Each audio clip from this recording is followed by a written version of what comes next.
Hey everybody, my name's Ed. Okay, so we're going to do another movie review. Okay, this time it's going to be Phantasm from 1979, written and directed by Don Coscarelli, starring Michael Baldwin, Bill Thornbury, and Angus Scrimm. It's basically a sci-fi horror film where a young teenager and his older brother investigate the strange goings on at a funeral home, and as they get more involved, things get more bizarre. So Mike is a curious and mischievous teenager. He's being raised by his older brother Jody after the deaths of his parents, or their parents, I should say. After the death of one of Jody's friends, Mike starts snooping around the funeral home. The funeral home is run by a creepy old man who Mike calls the Tall Man. Mike also follows his brother Jody around town. Jody is a more laid back and likable young man, and when he's not caring for Mike, he's hanging out with his friend Reggie, and he's chasing women and he's playing the guitar.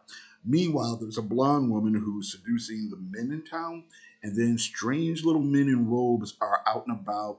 There's odd metal flying objects are attacking people, and other bizarre occurrences are happening in the woods and in the cemetery.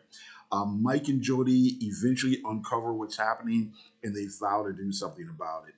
So it's a fun and imaginative movie. It's not great filmmaking, but it is very creative. Supposedly, Don Coscarelli got the idea for the film from a dream he had. The leads aren't great thespians, but they do have enough charm for the audience to connect with. The best acting might be by Reginald Bannister as Reggie, who's one of Jodie's friends. He's almost comedy relief, but he's convincing and he brings a lot of energy to the role. So overall, it's a pretty suspenseful movie, and there's many intriguing concepts. There's lots of energy. It is quick pace, decently edited, although there's a couple of spots where it might have been a little rough.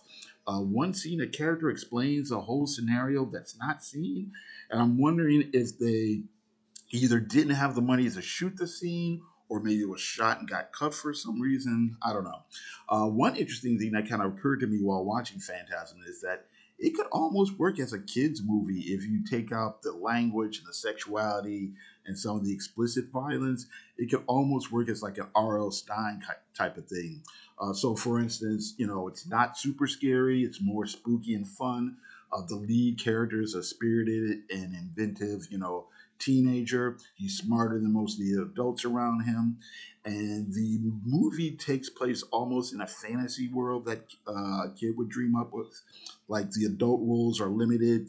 There's Jody and his friend, but they're clearly young adults with limited responsibilities. There doesn't seem to be police or parents in this film. Mike and Jody have an aunt, but she has a relatively minor role, at least what's ended up on screen. There's little mention or no mention of like school or real jobs. Reggie has a job, but he's like an ice cream man, and the one authority figure that we do see on a regular basis is in fact the villain. So it's also interesting in the sense that it's a kid riding his bicycle all over time, unsupervised, which is actually pretty common for the time, late '70s, but I'm sure these days. And I also say the movie kind of probably taps into a lot of common fears that children would have. Fear of loss of family, fear of abandonment, fear of being left alone, that sort of thing. All right, so Phantasm, directed and written by Don Coscarelli, is fun and entertaining movie. It's an interesting sci-fi horror movie where a couple of young brothers investigate otherworldly happenings at a funeral home and the strange old man who runs it. The movie's not perfect, but it is fun. The leads aren't great, but they do have charm and enthusiasm. The movie is full of inventive concepts. Some are more fleshed out than others. It's not perfect, but again, we have charming leads. It's a little rough around the edges, but it makes up for it with creativity, suspense, and energy. Okay, and so that's it. I got to thank you very much for watching. I do appreciate it, and you have a great day.